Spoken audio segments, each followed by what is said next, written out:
Salut à tous, j'espère que vous allez bien, que vous passez de très belles lectures. Pour ma part, je suis comme toujours bien évidemment très heureuse de vous retrouver aujourd'hui sur la chaîne Booktube pour une nouvelle vidéo. J'ai terminé 3 lectures, donc aujourd'hui il est temps de vous parler de tout ça, de faire un petit peu le bilan dans une vidéo update lecture. Et on va commencer sans plus tarder avec le premier livre pour éviter que cette vidéo ne soit trop longue. Et pour ce premier livre, je voudrais vous parler de Bleus sont les étés de Christian Signol, paru en grand format aux éditions Albin Michel et en poche aux éditions Le Livre de Poche. Christian Signol, c'est un auteur dont j'ai déjà pas mal parlé sur la chaîne puisque c'est avec cet auteur que j'ai découvert le genre des romans de terroir, littérature de terroir, dont je suis petit à petit tombée amoureuse et il est assez rapidement rentré dans la liste de ces auteurs dont j'ai envie de lire tous les livres. Et comme j'ai envie de lire tous les livres de Christian Signol, fallait bien à un moment que je lise Bleus sont les étés. Et l'été, ça me semblait la saison parfaite pour partir à sa découverte. C'est comme ça que j'ai pris ce livre sur les rayons de la médiathèque sans franchement en savoir plus que ce qu'en disait la 4e de couverture que je vais vous lire tout de suite sans plus tarder. Aurélien, le vieux berger, vit seul sur le causse depuis toujours.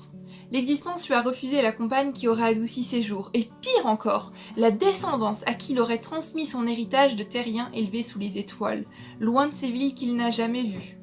Au cours d'un été magnifique, des vacanciers s'installent au hameau. Entre Benjamin, le jeune fils adoptif de ces Parisiens, et le vieil Aurélien, se noue une complicité immédiate et forte. Aurélien initie le jeune garçon à la beauté sauvage et rude de ce pays d'herbes rases, de pierres et de genévriers. Partageant les bonheurs les plus simples, le vol d'éperviers, la surveillance du troupeau, le vieil homme et l'enfant ne se quittent plus. La séparation, pourtant inévitable, leur semble impossible. Je vais le dire tout de suite, c'est pas le livre de Christian Signol que j'ai préféré, mais on va commencer par les points positifs parce que je trouve ça toujours plus sympa de commencer par ce qu'il y a de positif. Et avant toute chose, c'était un plaisir de retrouver la plume de Christian Signol et notamment ses descriptions du causse qui sont juste magnifique, à la limite de la poésie, je les trouve juste superbes. Ça me donne terriblement envie d'aller visiter ce petit coin de France, d'y aller, de voir ça par mes yeux, parce que les descriptions me charment à chaque fois, elles me transportent. Et Christian Signol est vraiment très doué pour les descriptions. Dans cette histoire, on va avoir 2 générations qui se rencontrent, qui se confrontent, qui ont vécu à 2 époques différentes, qui n'ont pas la même vision de la vie, qui n'ont pas la même vision sur l'évolution du monde aussi. Et ça, c'est toujours une thématique qui m'intéresse beaucoup, donc j'étais très contente de le retrouver dans ce livre-ci, même si c'est pas le sujet principal du livre, même si c'est juste un tout petit peu abordé à la fin du livre, et ben les moments où ça a été abordé, ça m'a beaucoup plu. Un livre qui a su me toucher, qui a su m'apporter de l'émotion. Il y a de très belles relations entre les personnages, je pense notamment à Aurélien et un autre couple qui habite aussi au hameau. J'ai trouvé ça très fort, ça m'a beaucoup émue, mais aussi bien sûr la relation entre Aurélien et Benjamin qu'on va voir petit à petit évoluer. Mais le petit hic, c'est que cette relation entre Aurélien et Benjamin, ça rentre aussi dans mes points un petit peu plus négatifs sur ma lecture, les choses que j'ai un petit peu moins appréciées. Je vais essayer d'expliquer ça du mieux que je peux. Dès le début du livre, dès les premières pages, il y a un petit truc qui m'a dérangée, c'est que j'avais cette impression que Aurélien était un petit peu obsessionnel sur cette descendance qu'il n'a pas eue. Au début, on peut comprendre, mais plus ça va, plus ça avance dans l'histoire, et mais plus la relation notamment entre Benjamin et Aurélien évolue, plus ça prend des proportions énormes et j'étais un petit peu mal à l'aise par moments, je dois l'avouer. J'étais un peu bizarre, un petit peu dérangeant. En même temps, je comprenais Aurélien, j'avais de l'empathie pour lui, mais d'un autre côté, je trouvais que ça allait vraiment trop loin. Je peux pas vous en dire plus, faut pas vous spoiler, mais ça m'a laissé une sensation assez particulière, assez dérangeante, et j'aurais aimé en savoir plus sur Aurélien, en savoir plus sur son passé, sur ce qui l'a amené là, et peut-être que je me serais plus attachée au personnage. Benjamin également, finalement, on n'en sait pas trop sur sa vie, on n'en sait pas trop sur son passé, et voilà, c'est ce qui me manquait un petit peu dans ce livre, parce que dans les précédents livres de Christian Signol que j'ai pu lire, on revenait vraiment sur le passé des personnages, donc on savait presque tout ce qui s'était passé, en tous les cas de très important dans leur vie, et ça permettait de mieux s'y attacher. Là c'est un livre qui est quand même assez court et je trouvais qu'il manquait ce passé, qu'il manquait ça pour que je m'attache vraiment au personnage. Ça aurait été super intéressant d'en savoir plus sur le personnage d'Aurélien, d'en savoir plus sur le couple dont je vous parlais précédemment qui habite aussi au hameau, d'en savoir plus sur Benjamin, d'en savoir plus sur sa famille. Voilà, au niveau des personnages, j'en aurais aimé plus tout simplement, j'ai trouvé que c'était assez survolé. Même si j'ai passé un bon moment, je retiens quand même cette sensation un petit peu dérangeante que j'ai eue dans les dernières pages du livre, et pour moi c'est certainement pas le meilleur livre de Christian Signol. Il n'empêche que je vais poursuivre ma découverte de cet auteur, que je vais continuer à lire ses livres. Pour le moment j'en ai lu 3, 2 très bonnes lectures, et celle-ci est un petit peu en dessous c'est vrai, mais j'ai quand même hâte de découvrir ses autres livres, en espérant que le prochain que je prendrai sera un petit peu mieux. On passe maintenant à un genre complètement différent puisqu'on va parler de nouvelles un petit peu focus, flash sur des petits bonheurs, sur des petits instants de vie qu'on prend peut-être pas forcément toujours le temps de savourer à leur juste valeur puisque j'ai lu un nouveau livre de Philippe Delerme. On reste dans l'été un petit peu puisque ce livre c'est Les eaux troubles du Morito et autre belle raison d'habiter sur Terre. C'est paru aux éditions Seuil. Philippe Delerme c'est un auteur que j'ai découvert il y a pas très longtemps, 4-5 mois il me semble, avec Dickens, Barbe à Papa et autres nourritures délectables.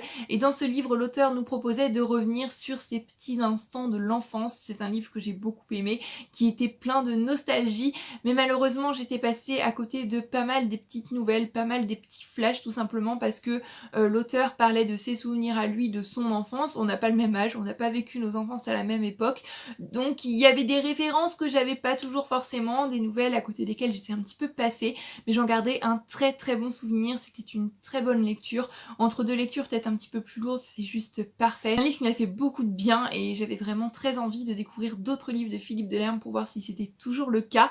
À chaque fois ils sont un petit peu tous centrés sur une thématique, j'ai l'impression, et donc celui dont je vais vous parler aujourd'hui était centré sur l'été, et je vous lis tout de suite la 4e de couverture qui reflète vraiment très bien, je trouve, l'ambiance de ces livres. Elles sont nombreuses les belles raisons d'habiter sur Terre. On les connaît, on sait qu'elles existent, mais elles n'apparaissent jamais aussi fortes et claires que lorsque Philippe Delerme nous les donne à lire. Goûter au plaisir ambigu du Morito, se faire surprendre par une averse et aimer ça, contempler un enfant qui apprend à lire en bougeant imperceptiblement les lèvres, prolonger un après-midi sur la plage. Est-ce qu'on est plus heureux? Oui, sûrement, peut-être. On a le temps de se poser la question. Sisyphe arrête de rouler sa pierre, et puis on a le temps de la dissiper. Comme ce petit nuage qui cachait le soleil va finir par s'effacer. On aura encore une belle soirée. C'est un livre qui, encore une fois, est vraiment très court, mais que j'ai pris un immense plaisir à savourer. J'ai plus apprécié Les eaux troubles du Morito que Dickens, Barbe à Papa, tout simplement parce que j'avais plus de références. Comme je le disais dans Dickens, Barbe à Papa, l'auteur parle de son enfance et donc c'était pas à la même époque, il y a beaucoup de ces références que j'avais pas. Mais l'été, ça reste quand même très actuel, un petit peu plus large, mais même s'il y a encore une fois 2-3 petites choses, j'avais pas les références, c'était beaucoup moins le cas que dans le livre précédent et je me suis tout simplement régalée. Philippe Delerme va encore nous apporter des réflexions, nous ouvrir les yeux sur des choses peut-être que l'on voit tous les jours, que l'on vit tous les jours, mais auxquelles on prend pas forcément le temps de penser. C'est peut-être un petit peu réflexe comme ça. Et il nous invite à faire pause, à prendre le temps, à savourer ces petits instants. Et pour moi, lire un livre de Philippe Delerme, c'est un petit peu comme mettre des lunettes spéciales qui nous font voir tous les bons côtés de la vie, qui nous font voir tous les petits bonheurs aux côtés desquels on passe peut-être souvent sans prendre le temps. Un livre qui fait du bien, vraiment, j'adore ces livres et j'ai super hâte d'en découvrir d'autres. Sa plume en plus de ça est vraiment très fluide et vraiment très belle et je trouve que c'est la poésie, c'est la beauté de la vie à travers les lignes, à travers les mots. L'une de mes plus belles découvertes auteurs de l'année, ces livres sont un petit peu comme des valeurs sûres et je sais que ça va toujours me remonter le moral. On passe maintenant au dernier livre dont je voudrais vous parler aujourd'hui. On est dans un style complètement différent, une ambiance complètement différente puisqu'il s'agit du premier livre que j'ai lu dans le cadre du Pumpkin Autumn Challenge. À chaque fois que je lis un livre qui pourrait s'inclure dans le challenge ou que j'ai lu dans le cadre du challenge, je vous mettrai la petite vignette quelque part sur l'écran pour vous le signaler. Et le livre dont je voudrais vous parler aujourd'hui, c'est Marina de Carlos Ruiz Zafón, paru aux éditions Robert Laffont. C'était juste un régal de retrouver la plume pleine de poésie de Carlos Ruiz Zafón. J'avais tant aimé avec L'ombre du vent qui avait été un coup de cœur incroyable et ce livre-ci était vraiment tout aussi beau. Je vous lis tout de suite la 4e de couverture et on en discute après. Dans la Barcelone des années 1980, Oscar, 15 ans, a l'habitude de fuir le pensionnat où il est interne. Au cours de l'une de ses escapades, il fait la connaissance de Marina. Fascinée par l'énigme du tombe anonyme, Marina entraîne son jeune compagnon dans un cimetière oublié de tous. Qui est la femme venant s'y recueillir? Et que signifie le papillon noir qui surplombe la pierre tombale? S'égarant dans les entrailles d'une terrifiante cité souterraine, s'enfonçant dans les coulisses d'un inquiétant théâtre désaffecté, Oscar et Marina réveillent les protagonistes d'une tragédie vieille de plusieurs décennies.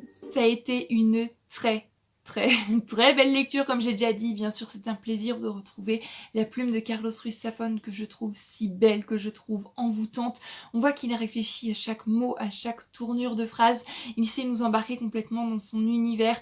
Il a une imagination juste folle. J'ai trouvé ce livre vraiment à la fois touchant et à la fois un petit peu flippant, hein, parce que je suis une grosse trouillarde, donc j'avais inclus ce livre dans le cri de la Banshee pour le menu automne frissonnant. Et j'ai quand même eu quelques petits frissons, hein. C'est vrai que ce livre m'a fait un petit peu peur. Et on retrouve l'atmosphère que j'avais aussi trouvée dans L'ombre du vent du même auteur. Cette atmosphère un petit peu brumeuse, on sait pas, on navigue un petit peu entre la réalité, le rêve qui est en train de virer au cauchemar. Voilà, on navigue dans la brume, en fait on sait pas ce qu'on va trouver au bout, tout ça est un petit peu flou. Et j'ai trouvé que ça collait juste parfaitement pour le Pumpkin Autumn Challenge. En plus de ça, je m'imaginais l'histoire dans ma tête en noir et blanc. Je sais pas trop pourquoi, je pense que c'est parce que la majorité de l'histoire se passe soit la nuit, soit dans des lieux sombres comme ça. Donc ça rajoute à cette atmosphère qui est déjà un petit peu oppressante, un petit peu sombre, et ça se marie vraiment très bien avec l'histoire. Une histoire bien sûr encore une fois complètement incroyable, pleine de poésie, une histoire qui va amener à la réflexion sur la mort, sur la maladie, sur la peur de ce que la maladie peut modifier sur notre corps, sur la peur du regard des autres aussi. Je vous en dis pas plus pour pas vous spoiler, mais c'est un livre avec lequel j'ai passé un bon moment à lire avec un plaid, une tasse de thé quand il pleut dehors. C'est juste parfait, les personnages étaient tous très attachants.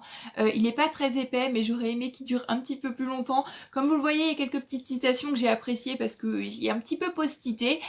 Voilà, les personnages étaient tous très bien. La fin m'a beaucoup touchée, beaucoup émue, même si j'avais un petit peu prévu la dernière révélation finale. Si ce livre n'est pas un coup de cœur, c'est juste passé à ça, et c'est parce qu'il y a quelques petits éléments de l'histoire que j'avais deviné, que j'avais trouvé assez prévisible, mais il n'empêche pas que c'était une très bonne lecture et qui m'a donné envie de me replonger dans les livres de Carlos Ruiz Zafón.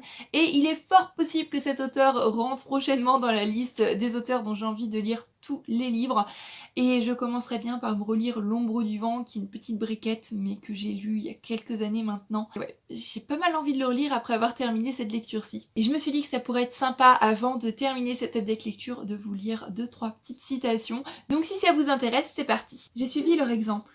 Je n'ai jamais dit à personne la vérité sur ce qui s'était passé. Je ne savais pas alors que, tôt ou tard, l'océan du temps nous rend les souvenirs que nous y avons enfouis. Parfois, les choses les plus réelles ne se passent qu'en imagination, Oscar. Nous ne nous souvenons que de ce qui n'est jamais arrivé. Le temps fait du corps ce que la bêtise fait de l'âme, dit-il en se désignant lui-même. Il le pourrit. Que voulez-vous de moi? Inutile de vous excuser. C'est l'ardeur de la jeunesse. Vous n'imaginez pas à quel point je vous envie. La jeunesse est une maîtresse capricieuse. Nous sommes incapables de la comprendre et de l'apprécier jusqu'au jour où elle part avec un autre pour ne jamais revenir. Un bon ami m'a dit un jour que les problèmes sont comme les cafards. Il avait pris le ton faussement enjoué qu'il employait quand il voulait parler sérieusement. Dès qu'on les fait sortir à la lumière, ils prennent peur et s'en vont. Voilà, c'en est tout pour cette update lecture, j'espère qu'il vous aura plu. Comme d'habitude, si vous avez lu l'un de ces livres, si l'un de ces livres vous fait envie, n'hésitez pas à laisser un petit commentaire, c'est toujours un plaisir d'aller discuter avec vous par ici. En attendant la prochaine vidéo, je vous souhaite à tous plein de belles lectures. Pour ma part, je vous fais plein de bisous et je vous dis à bientôt sur la chaîne Booktube pour une prochaine vidéo. Prenez grand soin de vous, bye bye.